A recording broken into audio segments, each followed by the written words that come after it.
안녕하십니까. 일본지 부동산TV 오동훈입니다. 오늘은 광주 남구 박림동에 진행 중인 3인 아파트 재건축에 관한 소식입니다. 얼마 전 관리처분계획 수립에 관한 총회를 가졌는데요.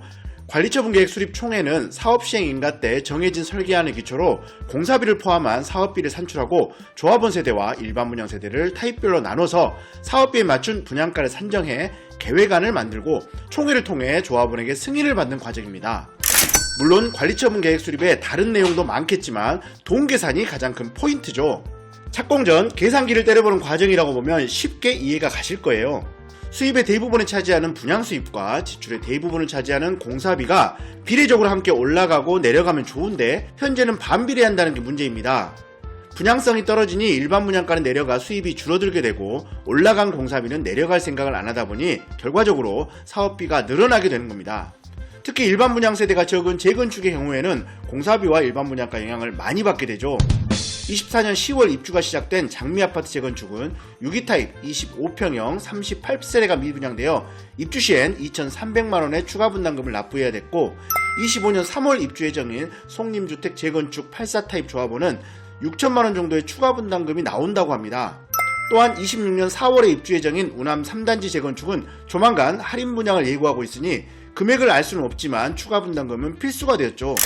결과적으로 재건축 관리처분 수립 시엔 조합원 분양가를 유지하려고 몇 세대 안 되는 일반 분양 세대에 분양가를 많이 부담시켜 분양하게 되니 미분양이 발생하거나 공사비를 추가로 올라가게 되면 추가 분담금이 나오는 건 어쩔 수 없는 상황인 겁니다. 3일 아파트 재건축 조합은 원활한 관리처분 계획 수립을 위해 사업비의 80% 정도를 차지하는 공사비 조율에 안간힘을 썼습니다.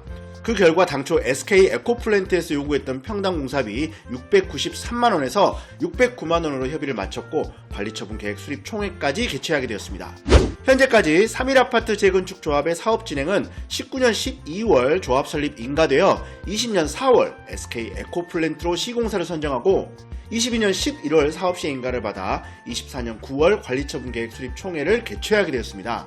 이후 일정은 25년 3월경 관리처분 인가를 받고 25년 11월경 이주를 완료하고 26년 7월경 철거를 마무리해 26년 10월에 착공할 예정입니다. 34개월간의 공사기간이 필요하니 입주는 2029년 말 가능할 것으로 보입니다. 3일 아파트 재건축의 사업 개요는 광주 남구 박림동 436의 1번지 1원에 지하 3층 지상 26층 아파트 7개 동 549세대로 건축되며 세대당 1.4대 주차 가능한 아파트입니다. 타입 구성은 5구 타입 24평부터 110 타입 43평까지 다양하게 구성되어 있고 84 타입 이상 중대형 평형이 68%나 차지하는 중대형 위주의 단지입니다.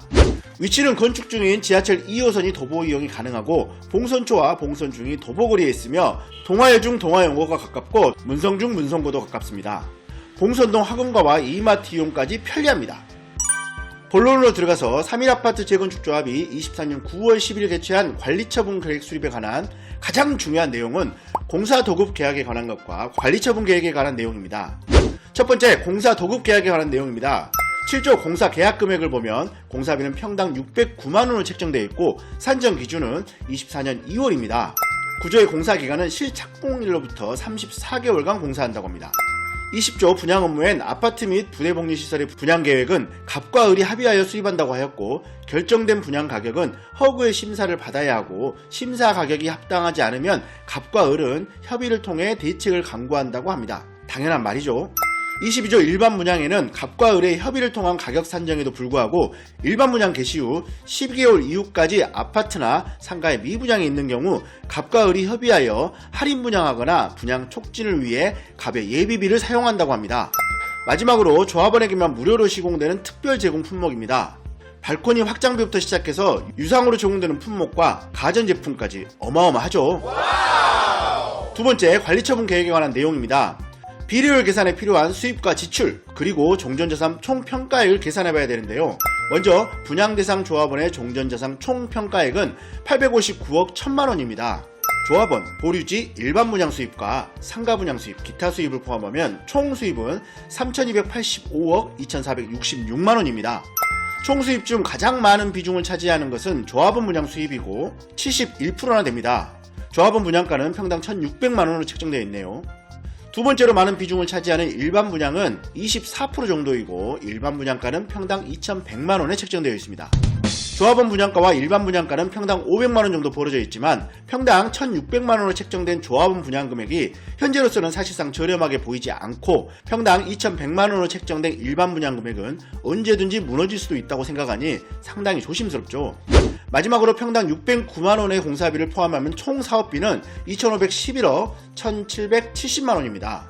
평당 609만원의 공사비 총액은 1869억으로 책정되어 총 사업비의 74%나 차지하고 있고 향후 착공 시 물가 상승률을 반영한 금액까지 포함한다면 공사비는 총 사업비의 77%나 됩니다. 2020년 시공사 선정 때만 하더라도 공사비는 평당 461만 9천원으로 제한되었는데 4년 만에 32%나 올라가서 총 공사비는 451억이 불어나게 되었습니다. 착공 시까지 감안한다면 500억 이상 늘어날 수도 있겠죠. 이런 상황에 비례율은 어떻게 나왔을까요? 우려했던 대로 비례율은 90.1%가 나왔습니다. 비례율 너무 떨어졌죠? 총 사업비가 2,500억 수준인데 공사비가 500억 정도 늘었다 줄었다 한다면 사업비에 빨간불이 들어오는 건 당연한 결과죠. 결국 조합원이 많고 일반 분양이 적은 재건축 정비사업 입장에서는 사업비가 늘어나면 얼마 안 되는 일반 분양으로 늘어난 사업비를 막을 수 없다 보니 조합원에게는 직격탄으로 돌아올 수도 있다는 겁니다. 높은 비례율이 나왔던 우상구역, 계림 2구역, 임농유동 재개발구역을 보면 조합원이 400에서 600명인데 일반 분양 세대가 1600개 이상이라서 단순하게 계산해보면 조합원 1명에 일반 분양 3세대에서 4세대 수익을 돌아가는 셈이니 수익이 폭발적으로 늘어날 수밖에 없는 것이고 재건축은 이와 반대인 거라는 거죠. 이런 상황에 조합원 물건의 가격은 어떻게 변화됐을까요? 2019년 정비구역 지정 시엔 2억 초반쯤에 거래되었지만 2020년 시공사 선정 시엔 3억 초반, 2022년 사업 시행 인가 시에는 5억까지 거래되어 최고점을 찍었습니다. 이후 분위기가 급격히 떨어지면서 거래량도 줄어들게 돼서 2023년 조합원 분양 신청 시에는 2억 5,500만원부터 3억까지 거래되었습니다. 올해 2024년 관리처분 계획 수립 총액 전후로는 2억 4천만원까지 거래된 상황입니다. 작년보다 2천만원 이상 떨어진 셈이고 매매 가격은 5년 전인 2019년으로 되돌아가 버린 겁니다. 좀 더 다시 말씀드려볼까요? 84 타입 34평형으로 결정된 조합원 중 가장 저렴한 물건은 감정가 2억에 권리가 1억 8천, 프리미엄 6천만원에 매매가는 2억 4천만원입니다. 6개월의 이주비 대출을 약 1억 정도 받게 된다면 실투금은 1억 4천만원이 되죠. 총 매매가로 계산해보면 조합원 분양가 약 5억 5천만원 정도에서 프리미엄 6천만원을 더한다면 최종 가격은 6억 1천만원이 됩니다.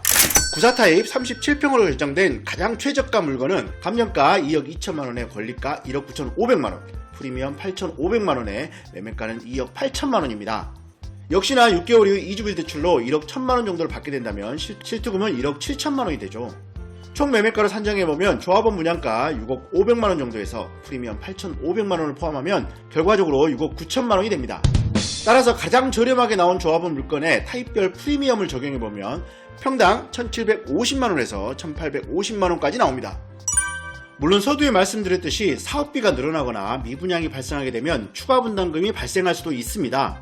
하지만 지하철 2호선의 역세권에 남구 봉선로 학원가 이용이 가능하고 브랜드 신축 아파트를 기대하고 있었다면 더 이상 대안이 없습니다. 이주비를 제외하면 실투금은 별반 많지 않고 가격도 많이 떨어진 상태이니 꼭 필요하다면 미리 선점해보는 것도 나쁘지 않겠죠. 오늘 소식은 여기까지입니다. 오늘 영상이 유익하셨다면 구독, 좋아요, 알람 설정 부탁드리고요. 지금까지 1번지 부동산TV의 오동훈이었습니다. 감사합니다.